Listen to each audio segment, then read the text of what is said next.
자, 지난주에 이어서 우리 자유의지에 관하여라고 하는 이야기를 또 계속 이어가겠습니다.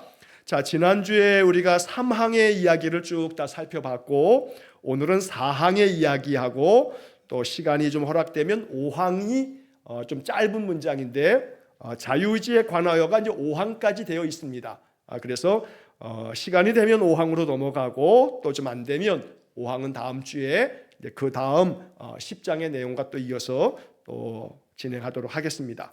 자, 먼저 이제 4항의 이야기를 좀 보겠습니다. 4항의 내용이 다른 항목들보다 문장이 조금 더 길이가 좀 더 긴데, 자, 내용을 살펴보면 먼저 첫 문장에 하나님이 죄인을 회개하게 하시고 은총의 상태로 옮기실 때 그 죄인을 죄 아래에 있던 본성의 멍에에서 해방시키셨다. 자, 이게 첫 번째 문장입니다.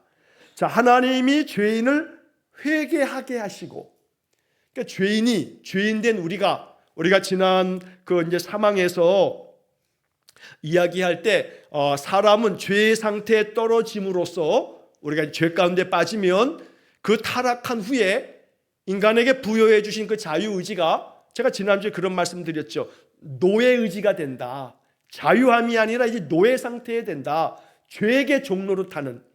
그래서 사람이 죄의 상태에 떨어짐으로써 구원에 따르는 어떤 영적인 선을 행하는, 그 선을 원하는 모든 능력을 전부 상실했다.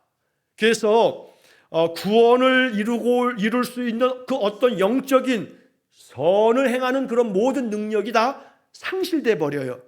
자, 그래서 이 상실된 이 죄의 상태에 빠져 있는 인간들은 선을 행하기를 싫어하고 죄 가운데서 죽고 자기의 힘으로는 회개를 하거나 회개할 수 있도록 준비할 수도 없다.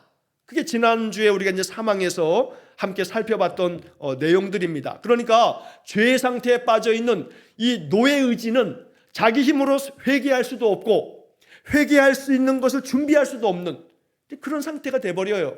그런데 이제 사항으로 넘어오면 어떻게 이어지냐면, 그래서 회개할 수 없는 이 죄의 상태에 빠진 인간이 회개하게 되는 거, 회개하게 만드는 거, 이게 누구냐면 이 사항의 첫 번째 그 주어가 하나님이 죄인을, 사망에서 말한 죄의 상태에 떨어진 이 인간들을, 이 죄인을 회개하게 만드신다고요. 회개하게 하시는 거예요. 그러니까 이 회개함은 내가 나의 의지로 그래 회개해야지 해서 내 결정과 판단으로 회개하는 것처럼 우리는 생각되지만, 죄의 상태에 떨어진 인간은 회개할 마음을 가질 수가 없어요. 그런 능력을 상실하기 때문에. 그러면 그 상실한 능력이 어떻게 회복되냐면 하나님이 죄인으로 하여금 회개하게 만들어 주실 때, 그래서 우리는 회개할 마음 주옵소서라고 찬송가에도 그런 가사가 있는 거예요. 회개할 마음 주옵소서. 자, 이렇게 하나님이 죄인을 회개하게 하시고, 이렇게 회개한 그 사람을 어떻게 옮기시냐 하면 은총의 상태로 옮겨주신다고요. 죄의 상태에 떨어진 인간을.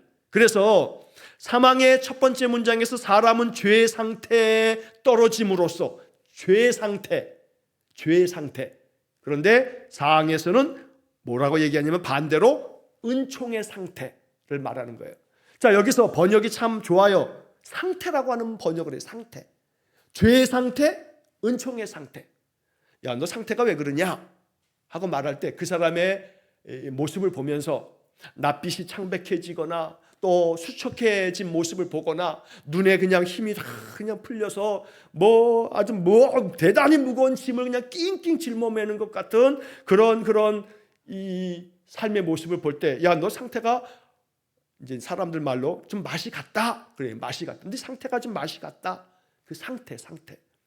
근데 지금 여기서 말하는 죄의 상태, 은총의 상태는 이 겉사람의 얼굴 표정과 모습이 아닌, 물론 그것도 이제 마음에서부터 이 표정이 나오는 거니까 이 표정 속에서도 그 마음의 상태를 엿볼 수는 있지만 다는 아니죠. 사람이 자기의 자아가 강한 사람은요, 마음의 속이 어떻든지 간에 표정을 카멜레온처럼 싹 바꿀 수 있거든요. 그러니까 표정으로 봐서는 몰라요. 하지만 그 속의 마음이 표정으로 그대로 다 나타나는 그런 사람도 있어요. 그 사람은 오히려 더 어쩌면 심플한 거예요. 자기의 마음이 속이 상하면 그 속 상함이 얼굴의 표정에 다 고스란히 드러나. 그럼 그 사람의 상태가 어떤 상태인지 알 수 있죠. 물론 그것이 어떤 게 더 낫다 아니다 그런 얘기를 할 필요는 물론 없어요. 지혜롭게 할 필요는 있죠. 왜냐하면 그 지혜라 함은 내 속이 그냥 막 끓어오르면 그 끓어오른 대로 표정에 다 나타나. 그게 항상 지혜일 수는 없는 거거든요. 더러는 사람의 인간의 어떤 그런 얼굴의 표정이 그 가면을 쓴다라고 하는 게 그게 뉘앙스는 참 부정적이겠지만 그러나 내 속 상태의 마음이 얼굴의 표정에 그 행동의 모습에 그대로 다 드러나게 되어지게 되면 사실은 그것이 왜냐하면 그 속 안에 있는 문제는 내 문제인데 내 문제가 나의 표정으로 드러나 사람들을 불편하게 만든다면 이것도 썩 성숙한 모습이라고는 말할 수 없으니까. 그러니까 지혜라고 하는 것은 상황에 따라서 또 그 어떤 그 상황 속에 어떤 관계 속에서 어떤 누구와 같이 있느냐라고 하는 것에 따라서 적절한 모양을 달리하는 거지요. 장례식장에 가면서 화려한 그냥 반짝이 옷을 입고 가는 사람은 없을 거예요. 엄숙한 모습으로 그렇게 복장부터 다르게 하고 가죠. 그런 것은 상황에 대해서 내가 어떤 태도, 어떤 예를 들어 의복 이런 것들을 상황을 고려해서 선택하는 거거든요. 그러니까 나의 행동, 나의 모습도 그렇게 하는 것이 지혜로움일 수 있어요. 자, 그러나 여기서 지금 이야기하는 것에서 이제 상태를 제가 잠시 얘기하면서 잠깐 곁길로 갔습니다만 이 상태는 겉사람의 상태가 아닌 속사람의 상태, 죄의 상태, 죄에 빠지게 되면, 죄에 떨어지게 되면 사람들은 겉사람으로는 몰라. 왜냐하면 아담이 죄를 범하게 되면 선악을 알게 하는 나무를 먹으면 너 정령 죽으리라 했지만 안 죽었거든요. 900살이 넘게 살았어요. 그럼 사람들은 그러죠. 창세기 3장을 보면서 하나님 썩 거짓말쟁이라. 정령 반드시 죽는다고 해놓고 죽지도 않고 900년이 넘게 살아? 이 말이 돼 이게? 라고 한단 말이죠. 그거는 성경의 그 속을 알지 못하고 겉만 보면서 겉으로만 죽지 않고 900년 넘게 살았다 하고 하나님 썩 거짓말쟁이라고 그렇게 쏘아붙이는 그 사람의 한계죠. 그거 뭐 어떡하겠어요. 자, 그러나 여기서 이제 결국 사람의 그 죽음이라 하는 것은 영적인 상태를 말하는 건데 결국 그 상태가 죄의 상태에 떨어져 버리는 인간이 하나님이 그 죄인을 회개하게 함으로써 은총의 상태로 옮겨주신다고요. 내 상태가 변화되어지는 거예요. 겉으로는 몰라요. 그러나 내 안에 있는 이 속 영혼은 옮겨져 있어요. 사망에서 생명으로 옮겼느니라 라고 하는 요한복음의 말씀처럼 하나님이 우리를 죄의 삭은 사망이라고 하는 말씀처럼 죄의 상태에 떨어지면 내 영은 사망의 상태까지 떨어지게 되는데 이것을 생명으로 옮겨주신다. 그러면 내 상태가 어떻게 되냐면 은총의 상태가 된다고요. 은총의 상태. 그래서 우리는 사망과 사항 속에 나오는 죄의 상태, 은총의 상태라고 하는 이 두 가지의 이 대비되는 이 번역을 보면서 언제나 점검해야 돼요. 내 영의 상태는 어떤가? 나는 지금 은총의 상태 안에 있는가? 내 상태가 은총 안에 머물러 있는가를 점검해 보셔야 돼요. 자, 이런 점검을 하는 과정 속에서 아주 그 리트머스 시험지가 있어요. 옛날에 초등학교 때 자연 시간에, 옛날에 자연이라고 하죠. 뭐 과학 시간에 리트머스 종이가 있어. 그래서 이것을 산성이나 알칼리성이나 이런 용액에다 딱 집어넣으면 산성에 넣었을 때, 알칼리성 용액에 넣었을 때 리트머스 시험지의 색깔이 빨갛게 변하기도 하고 파란 보라색으로 변하기도 하고, 그래서 그 색깔의 변화를 통해서 이게 지금 알칼리성인지 산성인지 그 용액이 뭔지를 구분하는 그런 실험을 한다 이 말이에요. 자, 그러면 내가 은총의 상태에 있는지 내가 죄의 상태에 있는지 이거를 알려주는 리트머스 시험지, 다름 아닌 내 마음에 가장 좋은, 가장 확실한 리트머스 시험지는요, 내 마음에 감사가 늘 나의 어떤 감정을 지배하는가, 이걸 점검하시면 돼요. 내 마음의 감사가 늘 내 마음에서 이렇게 숙성이 돼서 어떤 거가 들어와도 그걸 감사로 그냥 다 바꿔버려. 그러면 이 사람은 보나마나 이건 100% 하나님께서 그 사람의 마음의 상태를 은총의 상태로 만드는 거예요. 그래서 언제나 내 마음의 상태가 감사가 가득하여 뭐가 들어와도 감사로 만들어 버리는 그런 영적 상태. 이건 분명 은총의 상태다. 이렇게 점검할 수가 있는 거죠. 자, 이처럼 우리의 마음, 우리의 상태가 어떤 상태인가? 은총의 상태냐? 죄의 상태냐? 이 죄의 상태에 빠져버리면, 죄의 상태에 머물러 버리면 온갖 것들이 그냥 마음을 자꾸 이제 끌어오르게 만들어요. 마음에 이 번거로움, 번민이 생겨요. 그래서 내 마음이 막 그냥 소란해요. 내 마음의 그 불편함이 나를 자꾸 찔러요. 마음에 평화가 없어요. 그러면 이제 알아차리셔야 돼요. 내 마음의 상태가 은총의 상태는 아니구나. 그러면 오늘 이 사망과 사항을 대비해서 보자면 어떤 상태냐면 죄의 상태다. 그럼 죄의 상태는 나 그렇게 죄 짓지 않았는데? 아니요. 하나님의 말씀 안에서 내가 은혜 안에 그 말씀의 다스림 가운데 있지 않으면 그 죄예요. 우리는 이 죄를 자꾸 윤리 도덕적인 관점으로 죄를 이해해. 그러니까 뭔가 윤리적으로 도덕적으로 쉽게 말하면 상식적으로 이거 못된 짓이네. 그것만 죄라고 생각해요. 죄는 이 하마르티아라고 하는 이 말에서 이제 죄를 이렇게 얘기하는데 그건 빗나간 화살이라 이런 뜻을 가지고 있어요. 관역이 있는데 관역에서 빗나가면 그거 죄라, 죄. 그게 성경이 말하고 있는 이 죄, 하마르티아라고 하는 말 속에 담겨 있는 의미라 이 말이에요. 그 관역이 뭐예요? 하나님 말씀이에요. 하나님 말씀. 하나님 말씀에서 벗어남이 있으면 그 죄라.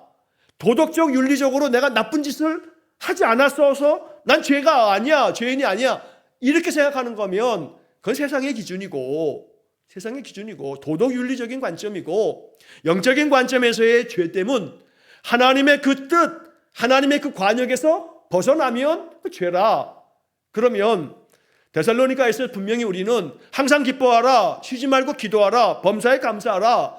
이는 그리스도 예수 안에서 너희를 향하신 하나님의 뜻이니라 하고 명확하게 하나님의 뜻이다 이게. 그럼 항상 기뻐했냐고요? 쉬지 말고 기도했냐고요? 범사에 감사했냐고요? 그러지 못하지요. 그럼 우리 다 죄인이요. 그러면 저도 죄인이고 여러분도 죄인이고 오늘 하루가 죄인의 삶을 살았다 이 말이죠. 왜? 하나님의 뜻에서 벗어남이 있었다면. 자, 그러니까 매일같이 내 안에 회개할 마음 주셔서, 제가 지난주에도 말씀드렸죠. 자기 전에 매일같이 그날 일은 그날 정산하고 하나님 오늘도 내 안에 죄된 마음이 있었습니다. 하나님의 뜻대로 내가 순종치 못했습니다 하는 마음으로 오늘도 나의 삶의 죄된 것들을 다 예수의 피로 씻어내 주시고 평안한 잠을 자게 해주시고 아침에 일어나게 해주세요 하고 한마디 기도하고 자면 나중에 돌아가실 날 그날 것만 회개하면 된다 하고 지난주에 제가 말씀을 드렸는데, 자, 여기서 결국 죄의 상태, 은총의 상태를 얘기할 때 중요한 것은 우리는 이미 죄의 상태에 떨어져 있어요. 아담과 하와가 죄를 지음으로 인간 안에 이 죄가 끊임없이 재생되고 있어요. 이걸 죄의 유전이다라고 말하면 그 유전이라고 하는 말에서 좀 문제가 될 수 있는 소지도 있어요. 왜냐하면 이제 지금도 요즘에는 조금 덜합니다만 한때 90년대 지나서 한 2000년대까지도 많이 한국 교회에 영향을 미치고 있었던 것 중에 하나가 뭐냐면 가게에 흐르는 저주를 끊어라 뭐 이런 책도 나오면서 한국 교회가 많이 소란스러웠고 거기에 열광했던 적이 있어요.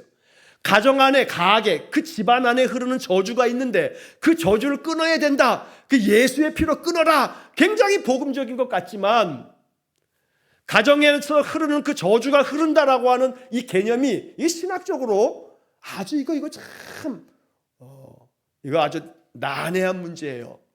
여기 굉장히 신학적인 문제가 발생할 수도 있는 소지가 있어요. 자, 왜냐하면 가게에 흐르는 저주를 끊어라. 조상자부터 흘러내리는 그 집안의 그 조상의 죄가 우리에게 유전된다라고 하는 아이디어에서 그런 어떤 신학적 이론들이 그런 어떤 이야기들을 만들어내고 있지만, 그러나 분명히 알 것은 죄의 유전됨이라고 하는 것이 모든 인간에게 죄성이 있다는 것을 말하는 것이지, 죄 유전이라고 하는 것이기 때문에 그 유전이 계속 모든 자들이 계속 유전되어지는 거라고 그 유전의 방점을 찍으면 안 된다는 거예요. 모든 인간이 죄 상태, 죄 가운데 빠져 있다라고 하는 것을 강조하는데 방점이 있지 않으면, 그러면 그 죄의 유전이라고 하는 것으로 인해서 사람들이 그 죄의 유전이라고 하는 그 단어 속에 이제 얽매여져. 그 사슬에 얽매여. 한국의 조상들 중에 이 샤머니즘, 무당 섬기지 않은 집안들이 없어요. 선호대만 올라가게 되면 다 성황당에 가서 뭐 이거 비나이다 하고 뭐 다 비스끄리무리한 이게 이상한 짓 했던 집안들이 많아요. 그런데 그것으로 인해서 지금 당신 세대가 이렇게 벌을 받는 거라고 죄의 유전을 얘기하다가 자칫하게 되면 당신이 지금 당하고 있는 이 고난이 이 역경들이, 이러한 시련들이 그 조상의 죄로 말미암는 거라고. 그래서 그걸 끊어야 된다고. 이게 무당이 아니고 뭐예요? 무당이 그 짓거리들을 하는 거거든. 그거 끊으라고 이제 구판을 벌이라고 뭐 몇천만 원, 몇백만 원, 몇천만 원에 이거를 요구하면서 굿을 만드는 거거든요. 이거 기독교가 그렇게 아주 이게 신학적인 것 같으면서도 이상하게 흘러가면 안 되는 거거든요. 그래서 선지자들도 얘기하고 그런 것처럼 아버지가 신포도를 먹었는데 아들이 이가 시다. 그거 아니다. 아버지가 신포도를 먹었는데 아들이 아이고 이가 너무 시다.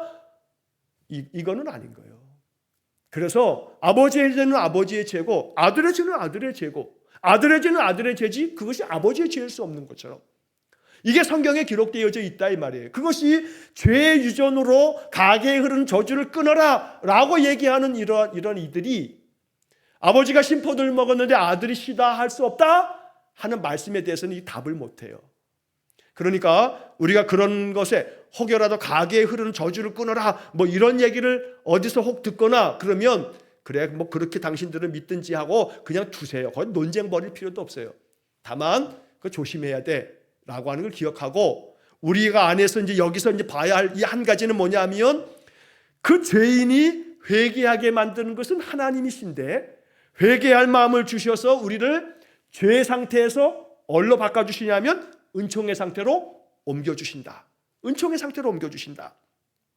그래서 내가 나의 의지로 나를 옮기는 게 아니고 하나님이 이렇게 나를 은총의 상태로 옮겨주신다는 거예요. 자, 이렇게 은총의 상태로 옮기실 때 그 죄인을 죄 아래에 있는 본성의 멍에에서 해방시키셨다. 누가 해방시키셨어요? 이 문제의 주어가 뭐예요? 하나님이 그렇게 하신다고요. 그래서 그 죄인을 죄 아래에 있는 본성의 멍에에서 해방시키신다 이 말이에요. 그래서 죄의 노예 상태에 있는 인간이 이제 죄의 노예가 되어서 이 노예 의지가 되었던 인간이 그리스도 안에서 예수의 보혈로 우리를 회개하게 만드시는 하나님의 인도하심 따라 깊이 회개하고 기도하고 은총 가운데 들어가면 은총의 상태 안에 옮겨짐으로써 우리는 이 죄된 본성의 멍에를 벗어요. 여기서 해방돼요. 그래서 뒤에서 이제 보겠습니다만 로마서 7장의 이야기에서 로마서 8장으로 넘어가면서 그러므로 내가 이제 성령 안에서 이것의 모든 죄의 이 허물에서부터 벗어나 해방되어지는 위대한 해방의 선언이 로마서 8장에서 선포가 되어서 성경에서 어떤 이들은 성경 66권 중에서 복음의 책 하나를 골라라 그러면 사람들은 뭘 고르냐면 신학자들은 로마서를 골라요. 로마서를. 자, 로마서 16장에서 한 장을 골라라 그러면 몇 장을 고르냐면 로마서 8장을 골라요. 8장을. 자, 그래서 제가 지난 주일에도 그 설교 중에 그런 말씀을 드렸죠. 이 기독교 2000년 역사 가운데 가장 위대한 그 두 산봉우리들을 따지자면 예수님 그 시대에 그 초대교회 시대 예수님 이후에 그 사도들과 사도 바울을 제외하고 그 이후에 교회 역사 가운데 그때 1517년에 종교개혁을 일으켰던 마틴 루터 그리고 20세기를 시작하면서 저 독일의 신학자였던 칼 바르트 바르트를 얘기를 하면서 제가 바르트 말씀드렸는데, 이 바르트라고 하는 사람이 로마서 주석을 썼거든요. 이 로마서 주석이 20세기를 들어서면서 1900년에서 이제 1900년도로 들어서면서 그 20세기에 1차 세계대전, 2차 세계대전이 벌어지면서 20세기의 근 50년, 반세기가 전쟁으로 완전히 무너져 내렸는데, 이럴 때 이 칼 바르트는 로마서 주석을 쓰면서 모든 인간의 죄인됨을 아주 신랄하게 드러내면서 1차 세계대전, 2차 세계대전으로 완전히 저 유럽 땅이 완전히 피바다가 되고 엄청난 사람의 죽음을 경험하면서 다시 한번 이 바르트는 인간의 그 죄성에 더 깊이 눈을 뜨고 이 죄성으로 말미암은 이 참혹한 전쟁들에 대한 신랄한 비판을 가하면서 주석을 쓴 것이 로마서 주석이에요. 자, 그래서 이 로마서는 그 이후로 어마어마하게 이 로마서에 대한 어떤 그런 이 시각이 열리면서, 그래서 신구약 성경 66권 중에서 가장 그리스도교의 복음의 정수가 담겨져 있는 책, 이 로마서다. 로마서 안에서 한 장을 꼽으라면 8장이다 라고 할 만큼. 제가 왜 이렇게 강조하냐면, 그러니까 한번 8장을 시간 내셔서 한번 음미하면서 읽어보라고 말씀을 드리는 거예요. 자, 여기서 이제 오늘 본문의 이야기에서 이제 로마서 7장의 몇 구절들을 쭉 볼 거예요. 로마서 7장에서 바울은 깊은 절망의 상태에 빠져요. 왜냐하면 내가 원하는 바를 행하지 아니하고 원치 않은 바를 내가 행하더라. 그래서 원하는 것은 내 안에 있지만 내가 원치 아니하는 것을 행하면서 오호라 곤고한 사람이로다. 이 사망의 법에서 누가 나를 건져내겠나 하면서 깊은 영적인 어떤 그런 탄식을 하는 것이 로마서 7장인데, 그러면서 이제 성령의 법을 배웠노라고 로마서 8장에서 대반천을 이루게 돼요. 자, 오늘 우리는 이 사항에서는 이 로마서 7장에서의 이 바울이 고백한 상태들을 우리가 이제 점검해 볼 건데, 자, 그래서 죄의 그 멍에, 죄된 그 본성의 멍에로부터 해방되어지는, 우리가 해방되어지면 더 이상 죄의 상태가 아닌 은총의 상태로 옮겨져서 은총의 상태 안에서 나의 영이 내 혼을, 즉 나의 감정, 의지, 기억, 내 마음의 정서, 내 마음의 모든 생각, 이런 나의 마음의 이 영혼이, 나의 영이, 나의 혼을 하나님의 은혜의 상태, 그 은총의 상태로 얘를 쫙 품에 안으면, 그러면 이 겉사람도, 나의 속사람 영과 혼에 의해서 이 겉사람도 변화되어져요. 이 감동이 밀려오거든요. 그러면 그 사람의 삶은 어떠한 삶의 상황 앞에서도 그 마음이 흔들림이 없어요. 상황은 상황대로 이걸 이렇게 바라보면서 그 바라보는 상황을 영적으로 해석해내는 거예요. 그래서 그것으로 말미암아 낙담하지 않고요, 절망하지 않고요, 무너지지 않아요. 아무리 그것이 고통스러운 일이어도, 제가 것이 고통스러워봐야 죽음밖에 더 있겠어요? 최악의 고통은? 그러면 죽으면 죽으리라. 살아도 주를 위하여 살고 죽어도 주를 위하여 죽나니 사나 죽으나 내가 주님의 것이라는 선포를 내 마음속에 확증하고 있는 사람들에게는 아무리 절망적인 상태에서 이거 망하면 큰일 나는데, 이거 망하면 내가 교도소에 가는데 해도 나의 허물과 죄라면 죄값을 치르면 되고, 억울함이라면 억울함이 밝혀지지 않으면 이것도 하나님의 뜻이 있으면 하나님이 속에서 역사하심이 있을 줄 알고, 그래 내가 어떤 것으로 어떻게 내가 나아간다 한들 결국 이 땅에서 우리의 삶에서 가장 소위 말해서 최악의 상태라 여겨지게 되면 감옥에 가는 거, 그것이 뭐 억울한 누명이 됐든 아니면 나의 허물과 죄로 말미암든 감옥에 가는 거, 아니면 죽는 거, 아니면 많은 고통에 육체에 말할 수 없는 그런 불치의 병으로 많은 세월의 고난을 겪는 거. 그런데 제가 이렇게 극단적인 상황의 몇 가지를 묘사하는 이유는 뭐냐면, 그런 상황에서도 내 마음이 요동하지 않겠나? 쉽지 않죠. 저도 지금 그런 상태가 아니니까 강단에서는 이렇게 쉽게 말하는지 모르겠어요. 하지만 훈련하는 거예요. 내 마음을 끊임없이 단련하는 거예요. 그런 상태가 되어도 내 마음에 선포하리라. 내가 은총의 상태에 머물러 있어 모든 것들을 내가 맞아들이리라. 와라. 올 테면 와라. 내가 너를 다 소화해내마. 애들이 청소년기 때는 그런 말을 하죠. 돌을 씹어 먹어도 소화할 나이야. 그런 얘기를 한단 말이에요. 돌을 씹어 먹어도 소화할 나이. 영적인 상태가 그런 건강한 상태가 되면 뭐가 들어와도 소화가 되는 거죠. 그러니까 마가복음 16장에서 말한 것처럼 무슨 독을 마실지라도 해를 당치 않는 그런 놀라운 영적 상태, 이것이 바로 은총의 상태라 이 말이에요.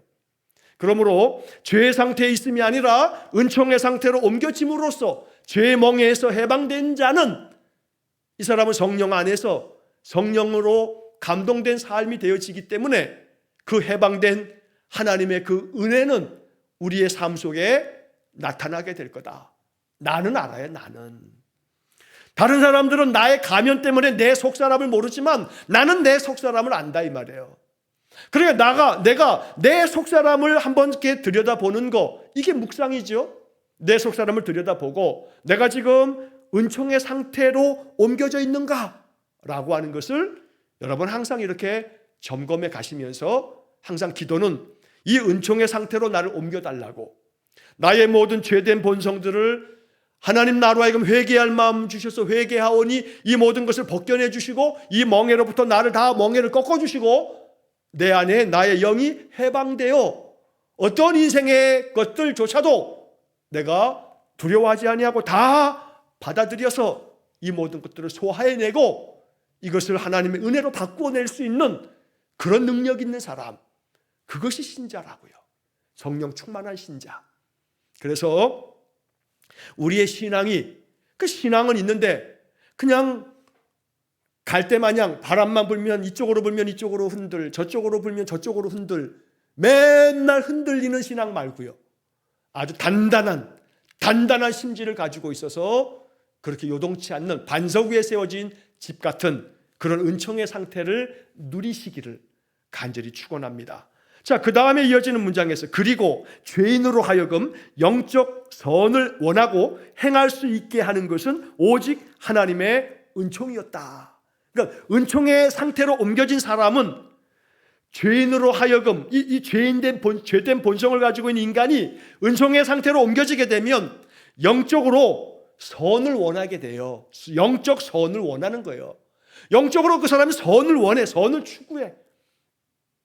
여기서 선은 단순한 윤리 도덕적으로 선한, 착한, 이게 포함되지만 이걸 넘어서는 거예요. 이 선이라 함은 하나님이 의롭게 여기시는 하나님의 의, 하나님이 기뻐하시는 것, 이걸 다 원하면서 이것을 행할 수 있게 만들어 준다고요.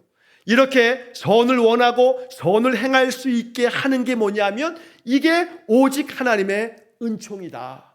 그러니까 죄인이 영적인 선을 원하는 뿐만 아니라 이것을 행할 수 있게 되는 게 이게 은총의 상태에 머물러 있는 건데 이게 바로 뭐다? 이건 오직 하나님의 은총으로만 되어지는 거다라고 말하는 거예요. 우리의 의지로 윤리와 도덕을 배웠기 때문에, 교육이 되었기 때문에 교양이 있게 행동할 수 있어요. 착하게 살 수 있어요.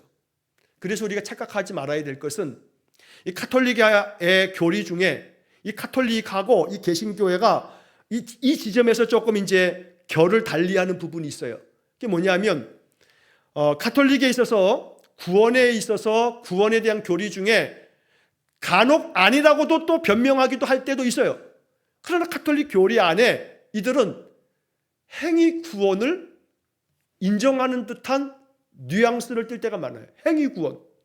뭐냐면 사람이 착하게 살면 구원받는다. 그래요. 착하게 살면 구원받는다. 선하게 살면 구원받는다. 예전에 그 김수환 추기경이 살아계실 때 그 김수환 추기경이 그때 그 도올 김용옥 그 사람의 그 강연 중에 이렇게 초대가 돼서 얘기 중에 그런 얘기를 했는가? 제가 그 영상을 한번 본 적이 있어요. 그 김수환 추기경이 얘기하는. 그 자막에 그렇게 그 자막까지 김수환 추기경의 말씀을 자막으로 그대로 다 이렇게 타이핑까지 해줘가지고 방송된 것을 봤는데 거기에 그 얘기가 있는 거예요. 그래서 그것이 카톨릭이 가지고 있는 그런 신학적 이 배경 속에 나오는 그런 추기경의 말이기 때문에 그러다 보니까 이제 사람들은 그래, 가톨릭은 그렇게 착하게 살면 하나님 나라 가야 되는 것이지. 이제 그러면서 이 개신교회를 막 매우 독선적인, 예수를 믿어야만 된다고 하고 막 이런 어떤 독선적인 그런 어떤 이 집단으로 오해하거나 그렇게 폄훼하는 그런 일들이 왕왕 있어 왔어요. 분명히 알 것은 행위 구원에 대한 부분은 이건 아니에요. 왜냐하면 로마서가 그것을 아주 철저하게 배격하고 있어요. 우리는 행함으로 구원을 받을 수가 없어요. 이 행함으로 구원을 받을 수 없음에 대한 부분에서 우리가 하나님의 거룩하심에까지 이를 수가 없거든요. 너희는 거룩하라, 나 여호와가 거룩하기 때문이라고 말씀하는 우리 그만큼까지 나아갈 수가 없어요. 결국 인간의 구원함의 은혜는, 우리의 죄사함의 은혜는 내가 죄사함을 통해서 구원함을 얻게 되는데, 그 죄사함의 은혜가 나의 착한 행위로 죄사함의 역사가 이루어질 수 없음이 우리 개신교회가 추구하는, 개신교회가 얘기하고 있는 구원의 교리거든요. 그러나 그럼 착하고 사는 것이 무익하냐? 그건 아니죠. 구원받은 이는 반드시 하나님의 은혜 안에 살기에 세상 사람들이 볼 때 도덕적, 윤리적으로도 세상 사람들이 가지고 있는 기준보다 더 고상하고 더 높은 윤리 기준을 갖는 거지요, 우리가. 그러니 선을 추구할 수밖에요. 그러나 여기 다시 돌아와서 선을 원하고 행할 수 있게 하는 것은 하나님의 은총이다. 하나님의 은총 안에 있을 때 우리가 행하는 이 선을 원하고 행하는 것은 단순히 윤리 도덕적 기준에서 행하는 것이 아니라 하나님의 백성으로서, 내가 하나님의 자녀이기 때문에, 예수의 성품을 가지고 있기 때문에 저절로 거기서 흘러나오는 우리의 삶의 태도가 되는 거죠. 이렇게 하나님 만드신다 이 말이에요. 행할 수 있게 만들어요. 그렇게 우리 안에서 하나님의 품성이 나오게 된다는 거죠. 내 마음 가운데 속은 그렇지 않은데 겉으로만 사람들이 볼 때, 평가될 때 저 사람 참 착하네 라고 평가되어지는 게 아닌, 마음 속 사람에서부터 진심이 우러나오는, 말씀에 감동되었기 때문에 하나님의 그 의를 마음에서부터, 그래서 그 마음속의 행함이 겉사람이 단순히 교양 때문에 행하는 착한 일이 아닌 마음 속 사람의 감동으로 행하는 진실이 되어야 된다 이 말이에요. 그래서 이 그리스도인들 안에서의 그 삶의 태도는 마음에서부터 감동이 되어서 나타나는 진실일 때, 그게 바로 하나님의 은총으로 말미암아서 펼쳐지는 선한 역사가 된다 이 말이에요. 이건 윤리 도덕이 추구하는 선한 역사하고는 달라요. 차원이 달라요. 차원이 달라요. 제가 지금 이 드리는 말씀들을 한번 계속 곱씹어 보면 그 이 말씀의 뜻이 무엇인지를 여러분 이해하실 겁니다. 나중에도 이건 뭐 계속 되풀이할 테니까 또 듣고 반복해서 듣다 보면 그렇구나 하고 이제 터득될 때가 있을 거예요. 자, 마지막 문장. 그러나 그 안에는 아직도 부패한 일부분이 남아 있어서 선한 것을 완전히 원하지 않을 뿐만 아니라 조금이라도 원치 않고 오히려 악한 것을 원한다. 이 뒷부분에 있는 문장이 이거 참, 웨스트민스터를 만들 때 영국에 가면 런던에 웨스트민스터 사원이 있죠. 영국 가면 많은 사람들이 관광의 코스로 웨스트민스터를 다 방문해요. 그 웨스트민스터 사원 들어가면 그 사원이 지금도 있는 거예요. 그 사원에서 1600년대 초반에 그 사람, 영국 사람들이 다 모여가지고, 신학자들이 모이고 목회자들이 모여서 몇 년에 걸쳐서 이 웨스트민스터 신앙고백서를 만들었던 거예요. 그 웨스트민스터 사원에서 말이에요. 자, 그래서 그 당시, 지금으로부터 한 400년 전에요. 400년 전에 만들어진 이 신앙고백서가 대단히 영적인 의미들을 너무너무 많이 함축하고 있어요. 여기 지금 뒤따르는 문장이 바로 그래요. 이건 기가 막혀요. 왜냐하면 그러나 그 안에는, 그 안에가 뭐예요? 이미 은총의 상태로 옮겨진 사람의 그 안에는, 그러니까 은총의 상태로 옮겨졌다고 해서 그 사람이 완전한 사람으로 탈바꿈 하는가? 그거 아니라 이 말이에요.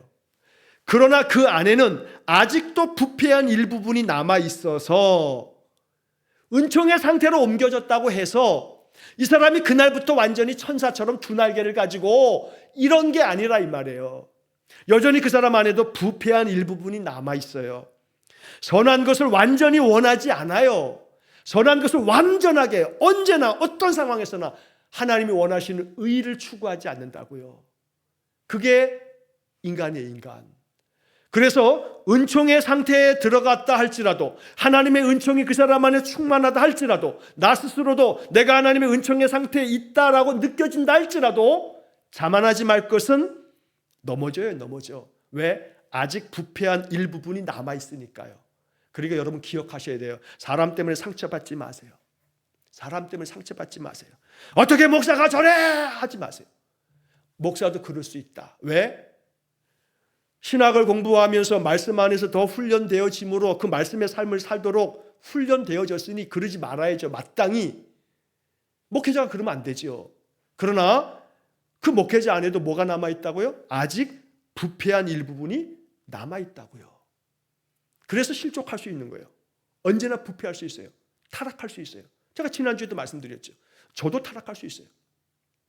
그래서 아직도 부패한 일부분이 남아있다. 그러니까 그 부패한 일부분이 이게 저도 모르는 사이에 툭 튀어나올 수가 있는 거예요. 말로도 행동으로도. 이 부패한 마음이 의도하지 않았어도 나도 모르는 사이에. 그러면 그것으로 인해서 내가 상처를 받으면, 그러면 이 상처받는 것은 그 사람이 원인이야 라고 전가되어지는 부분도 있겠지만, 하나님이 그 사람은 상처를 줬으니 하나님은 그 사람은 하나님의 뜻 가운데서 그걸 다스려 가실 거예요. 하나님 다듬으실 테니까 어떻게든지 간에. 근데 그 사람으로 말미암아 받은 상처가 저 사람 때문이야 라고 이렇게 해놓고서 계속 그 상태 안에서, 그 상처받은 상태 안에서 상처를 해결해 가려고 하지 않으면 그 책임은 누구에게 있어요? 나한테 있어요. 나한테. 상처를 입힌 책임이 설사 그 사람에게 있다 쳐요. 그래서 저 사람 때문에 상처받았어, 목사 때문에, 장로 때문에, 권사 때문에 상처받았어 라고 한다면 맞아요. 오케이. 그 인정한다 이 말이에요. 그러면 그 상처받게 한 그 사람에 대해서는 하나님이 다스릴 거예요. 하나님이 그 사람에 대해서 적합하게 하나님이 이제 하나님께서 처리해 가실 거예요. 어떻게든지 하나님이 연단하시든 채찍질하시든 하나님이 다스리실 거예요. 그런데 문제는 뭐냐면 내 안에서 그 상처받은 바가 계속 내 마음 안에 너 때문에 상처받은 거야. 내가 너 때문에 상처받았어. 교회 안 나가. 예수가 뭐고 다 필요 없어 라고 해버리면 너 책임이야. 내가 예수 안 믿는 것에 대한 벌은 네가 받아야 돼. No. never. 그건 아니에요. 그걸 구분하지 못하면 상처받았네 하고 그 상처를 계속 내가 가지고 있으면 그건 너 왜 자꾸 가지고 있니? 예수 안에서 털어내버리지. 털어내버리지 못한 것까지 그 사람 잘못이에요? 상처 준 건 그 사람 잘못이지만 털어내지 못하고 계속 그것 때문에 예수를 떠난 삶을 산다면, 그것 때문에 내 마음에 계속 이 아리를 한다면 하나님은 그런 나를 어여삐 여기시지 않아요. 상처는 털어내세요. 오늘 이 이야기를 들으면서 마음속에 부패한 일부분이 남아있어서 저 사람은 그 남아있는 부패성이, 그 부패함 때문에 나뿐만 아니라 여러 사람들에게 상처를 줬을 거야. 그 사람이 하나님의 은혜 안에서 다듬어지면 그 상처를 주는 횟수, 그런 사람들이 점점 줄어들겠죠. 성숙해져 갈 테니까 말이에요. 하나님 다스려 가실 거예요. 어떻게든. 그러나 그 사람의 문제를 떠나서 그 사람이 상처를 줘서 내가 상처받았어. 그러면 이제 그 다음에 그 상처를 내가 이제 어떻게 할 건가는 내 문제. 상처를 어떻게 할 건가는.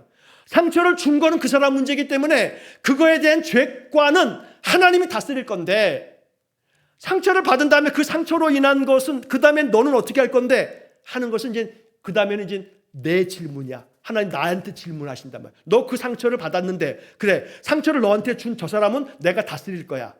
그러면 상처를 받았어. 너 상처 받았는데 받은 상처는 어떻게 할 건데 너 그거 어떻게 처리할 거야? 상처를 계속 가지고 있어요? 여기가 막 골맞는데 이 골문 거를 바라보면서 이거 골문 거 너 때문에 골맞어 하고 골문 거 계속 내버려 둘 거예요? 아니잖아요. 여기다 연고도 바르고 이거 골문 거 냅두면 안 되잖아요. 이거 다 해결해야지요. 이거 해결하는 것은 내 문제라 이 말이에요. 근데 해결하지 않고서 계속 신앙이 답보 상태에 있거나 신앙이 완전히 소멸되어 버린다면 그것은 그 사람 탓으로 전가되지 않는다. 이거 잊지 말아야 돼요. 그래서 제가 여기서 얘기하려고 하는 요점은 부패한 일부분이 누구에게나 남아있다. 은총의 상태로 옮겨진다 할지라도, 그 사람이 하나님의 은총을 받은 사람이라 할지라도 그 사람 안에는 뭐가 있다? 부패한 일부분이 아직 남아있다. 이걸 잊지 마셔야 돼요. 그러니까 누구로부터 상처를 받을 수 있어요. 그러나 그 상처가 성경이 이야기하듯이 그날을 넘기지 않도록 기도할 수 있으면 영적으로 성숙된 사람이고, 그날을 넘겨도 주일까지 넘기지 말도록, 주일 안에 다 해결 보도록. 그러니까 이렇게 길게 가져가지 말란 얘기예요. 그러니까 가급적 하나님 안에서 이 신앙 고백서를 기억하세요. 저 사람이 상처를 줬어요. 부패한 일부분이 네가 남아있구나. 부패한 일부분이 남아있어서 그래. 하나님, 저 사람 안에 있는 부패한 일부분을 하나님 저것마저도 해결해 주시면 좋겠습니다 하고 기도할 줄 안다면 절대 그 문제로 인해서 내가 상처받지 않아요. 그 사람의 부패한 일부분을 볼 줄 아는 영이 있으면, 그걸 못 보니까 저 인간이 왜 지랄이야 하면서 그것 때문에 그 모든 것들이 내 안에 들어와서 내가 부패해져. 그러니까 내 안에서 이런 것들을 볼 줄 아는 영의 눈이 열려지기를 축복합니다. 저 사람 안에 부패한 일부분이 남아있어서 저러는구나 하고 그렇게 여겨야 되겠어요. 자, 그래서 이러한 부패한 일부분이 남아있는 인간이기 때문에 은총의 상태로 옮겨졌다 할지라도 선한 것을 완전히 원하지는 않아요. 그리고 조금이라도 원치 않고 오히려 악한 것을 원하는 경우가 있다 이 말이에요. 그래서 그 악한 것들이 툭툭 나타날 수 있어요. 그 사람이 의도를 가지고 있지 않은 상태에서도 벌어진다고요. 의도하지 않았는데 그 사람 상대방에게 이것이 악한 것이 돼버렸어. 그럴 때도 있거든요. 그러니까 저 사람 안에 있는 아직도 남아있는 부패한 일부분이 저 사람도 모르는 사이에 그게 툭툭 튀어나오는구나 라고 하는 것으로 이해하셔야 돼요. 서양 사람들이, 이 동양 사람들, 또 뭐 지금은 그렇게 않지만 옛날에 이 동양에 대한 인종차별하면서 우리 또 한국 사람이 막 그 이민 가면 막 그러면서 막 마늘 냄새 난다고 막 못된 놈들 지랄을 떨죠. 그냥 지들 안에서 나는 냄새는 얼마나 독한지 모르고, 그러면서 그 서양 놈들 그 몸에서 나오는 그 채취의 그 아이고 진짜 막 토할 정도의 그 채취를 감추려고 막 향수를, 그래서 서양의 향수가 발달됐거든요. 지들 몸에서 나오는 왜 이 말씀 드리냐면, 나도 모르는 사이에 내 안에서 나오는 이 냄새가요, 나는 못 느끼거든요. 그러니까 우리는 내 몸에서 냄새가 나, 마늘 냄새가 난다고, 뭐지? 마늘 냄새 안 나는데? 하지만 서양 사람들은 그렇게 느낀다 이 말이죠. 왜요? 배어 있으니까. 왜 이 말씀 드리냐면, 결국 우리 인간들이 영혼이 은총의 상태로 옮겨졌다고 할지라도 이 부패한 일부분이 남아 있어서 그 부패한 재성이 나도 모르는 사이에 냄새가 내 속에서 배어서 나올 수 있는 거거든요. 이처럼 나도 모르는 사이에 나의 말투, 나의 이 말의 그 표현법, 나의 그 표정, 나도 모르는 사이에, 그래서 그런 것들로 인해서 상함이 될 수가 있어요, 상대방이. 그러니까 언제나 우리는 살피는 거죠. 그 살핌이 필요한 거예요. 성찰이 필요해요. 반성이 필요하고, 나로 인해서 혹 나의 말투가, 또 나의 그 말한 내용이, 또 나의 어떤 그런 행실이 사람들에게 그것이 아픔이 되거나 그것이 신앙에 걸림이 되거나 이런 일은 없는지를 돌아볼 줄 아는, 왜? 내 안에 부패한 일부분이 여전히 나도 남아있을 거기 때문에. 그러니까 끊임없이 성숙의 과정으로 한 걸음 한 걸음 계속 말씀 안에서 이렇게 훈련되어지면서 나를 다듬어 가고, 내 마음과 나의 영혼을 다듬어 가면서 나아갈 때 이런 이해 폭이 깊어지고 넓어지면 상처도 덜 받고 안 받고, 상처도 덜 주고 안 주는 그러한 더 은혜로운 영적인 은총의 상태로 나아갈 것이다 라고 하는 것을 기억하시면서 이 사항에 대한 이제 본문의 내용들은 이렇게 좀 설명을 드리고, 여기 이제 성경 구절들이 쭉 있는데 다음 주에 사항을 한번 더 해야 될 것 같아요. 여기 성경 구절들은 중요해요. 여러분 다른 건 몰라도 이 사항에 나와 있는 성경 구절들이 있죠. 여기 성경 구절들을 한번 좀 다 한번 찾으셔서 여러분 성경책에다 좀 형광펜으로 다 좀 한번 칠해 놓으시면 좋을 것 같아요. 이 사항의 성경 구절들이 매우 중요한 그런 의미들을 가지고 있어서 다음 주에는 이 성경 구절들을 좀 하나씩 좀 다 한번 살펴보고 그리고 그 다음으로 좀 넘어가도록 하겠습니다. 오늘 말씀 마음속에 생각하면서 죄의 상태에서 은총의 상태로 옮겨지는 것, 하나님이 그렇게 은혜 가운데 우리를 옮기시기 때문에 내 의지가 아닌 하나님의 은혜임을 알고, 그러나 그럼에도 불구하고 은총의 상태에 있다 할지라도 아직도 부패한 일부분이 남아있다 라고 하는 것을 기억하면서 언제나 나 자신을 살필 줄 아는 그러한 겸허한 믿음이 우리에게 있도록 우리가 이 사항을 통해서 더 깊이 기도하는 믿음의 사람 되기를 간절히 축원합니다. 함께 기도하겠습니다. 자비로우신 아버지 하나님, 언제나 우리가 하나님 앞에서 은총의 상태에 머물기 원합니다. 이 은총의 상태가 더 큰 하나님의 은혜를 우리에게 가져와 성숙되어져 그리스도의 장성한 분량에 이를 수 있도록 날마다 우리를 그렇게 성령 안에서 이끌어 주옵소서. 여전히 내 안에도 아직도 부패한 일부분이 남아있음을 기억해서 언제나 넘어질까 조심하는 그런 믿음을 허락해 주시고, 혹여라도 그 부패한 일부분이 남아있는 그 어떤 누군가로부터 우리의 마음이 상함이 있다 할지라도 긍휼히 여기는 마음으로 그 안에 있는 부패함이 하나님의 은혜 안에서 다 해결되어지도록 중보하며 기도함을 통해서 함께한 모든 이들이 성숙한 믿음으로 나아갈 수 있도록 언제나 우리가 중보하는 사명 또한 감당하는 우리 귀한 성도들 되게 해 주옵소서. 그리하여 우리의 신앙의 삶이 더욱더 하나님께서 기뻐하시는 그러한 지점에 이르도록 날마다 한 걸음 한 걸음 나아가는 귀한 성도들 되게 해 주옵소서. 예수님 이름으로 기도하옵나이다. 아멘. 우리 구주 예수 그리스도의 은혜와 하나님 아버지의 극진하신 사랑과 성령의 교통하심이 은총의 상태에 옮겨주신 하나님의 은혜가 내 삶의 모든 영역을 덮어 하나님의 은혜의 장중에 붙잡혀 살기를 간절히 소원하며 기도하는 머리 숙인 귀한 성도들 위에와 저들의 모든 인생과 그 삶 속에 성령의 충만함이 계속되어지기를 간절히 축원하옵나이다. 아멘.